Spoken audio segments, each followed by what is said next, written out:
Dollhouses are meant to be charming, but what if one held a world of unspeakable horror?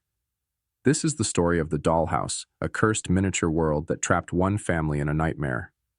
When Sarah and her daughter Lily moved into their new home, they found a beautiful dollhouse in the attic. The dollhouse was intricately detailed, with tiny furniture, tiny dolls, and even tiny lights that flickered on and off.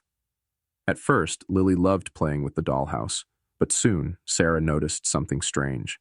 The dolls would move on their own, their tiny eyes following her as she walked by. The lights would flicker even when the dollhouse was unplugged. One night, Sarah woke up to the sound of tiny footsteps. She followed the sound to Lily's room where the dollhouse sat on the floor.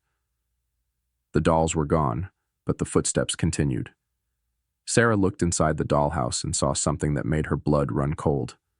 The tiny dolls were moving, their tiny faces twisted into grotesque smiles. They were reenacting a scene of a family being terrorized by a shadowy figure. The next morning, Sarah tried to get rid of the dollhouse, but it always came back. The dolls began to appear in other parts of the house, their tiny voices whispering in the night. One night, Sarah woke up to find Lily standing in front of the dollhouse, her eyes blank, her voice a hollow whisper. "They want me to play," she said. Sarah tried to pull Lily away, but the dolls began to grow, their tiny forms twisting into something monstrous.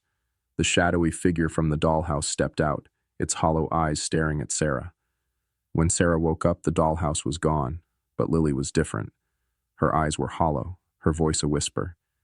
And sometimes, late at night, Sarah can still hear the tiny footsteps, calling her to the dollhouse.